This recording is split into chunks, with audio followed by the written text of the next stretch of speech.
Cousin ബ്രദറിന്റെ എൻഗേജ്മെന്റിന് പോകാൻ വേണ്ടി ഞങ്ങളെല്ലാവരും റെഡി ആയിട്ടോ. അങ്ങനെ ദേ വീട്ടിലോട്ട് നടന്നുകൊണ്ടിരിക്കുകയാണ്. 8 മണി അങ്ങോട്ട് കഴിഞ്ഞാൽ പിന്നെ ഇങ്ങോട്ടേക്ക് ഒടുക്കത്തെ വെയിലും ചൂടുമാണ് കേട്ടോ, പുറത്തിറങ്ങാനേ പറ്റൂല. അങ്ങനെ നമ്മൾ ഇളയമ്മയുടെ വീട്ടിലെത്തിയിട്ടുണ്ട് കേട്ടോ.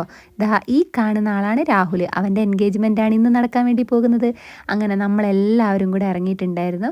പിന്നെ വണ്ടിയിൽ കയറിയ പാട്ടും കൂത്തൊക്കെ ആണല്ലോ. അങ്ങനെ നന്നായിട്ട് അടിച്ച് പൊളിച്ചന്നെ നമ്മൾ പെണ്ണിന്റെ വീട് വരെ അങ്ങോട്ട് പോയിട്ടോ. ഈ ഒരു ഷോർട്ട് വീഡിയോയിൽ എല്ലാ വീഡിയോസൊന്നും നമ്മൾ ഉൾപ്പെടുത്തിയിട്ടില്ല, പെണ്ണിനെയും കാണിക്കുന്നില്ല കേട്ടോ. പെണ്ണിനെയൊക്കെ കാണണമെങ്കിൽ നിങ്ങൾ ലെങ്ത് വീഡിയോ പോയി കാണണേ. ഞാൻ ഇന്നലെ എൻ്റെ ചാനലിൽ പോസ്റ്റ് ചെയ്തിട്ടുണ്ട് വ്ളോഗായിട്ട്, അപ്പോൾ എല്ലാവരും പോയി കാണണേ. പെണ്ണിൻ്റെ വീട്ടിലെത്തിയപാട് നമുക്ക് നല്ല തണുത്ത വെള്ളം തന്നെ, അപ്പോൾ അത് നന്നായിട്ട് അങ്ങോട്ട് കുടിച്ചിട്ട് ഈ ഒരു ചൂടത്ത് ഈ വെള്ളം കിട്ടിയപ്പോൾ വല്ലാത്തൊരു ആശ്വാസമായിരുന്നു. നമ്മൾ പെണ്ണിന് കൊടുക്കാൻ വേണ്ടിയിട്ട് കുറച്ച് ഹാമ്പറൊക്കെ സെറ്റാക്കി കൊണ്ടുവന്നിരുന്നേ.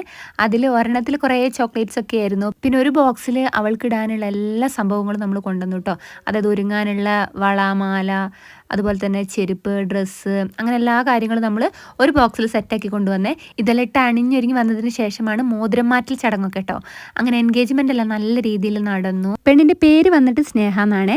അങ്ങനെ പെണ്ണിനെ കാണാൻ ആഗ്രഹിക്കുന്നവരും ഈ എൻഗേജ്മെൻറ്റ് വീഡിയോ കാണാൻ ആഗ്രഹിക്കുന്നവരുണ്ടെങ്കിൽ ചാനലിൽ പോയി കാണണേ. അങ്ങനെ നല്ല അടിപൊളി ബിരിയാണി എല്ലാം കഴിച്ചിട്ട് നമ്മൾ തിരിച്ച് വീട്ടിലോട്ട് തന്നെ പോകുകയാണ് കേട്ടോ. എല്ലാവരും നല്ല ഹാപ്പിയിൽ അടിച്ച് തിമിർത്ത് ഡാൻസൊക്കെ കളിച്ചാണ് പോയത്. എൻഗേജ്മെൻറ്റ് മുഴുവൻ വീഡിയോ ചാനലിൽ പോയി എല്ലാവരും കാണണം കേട്ടോ. ടാറ്റാ.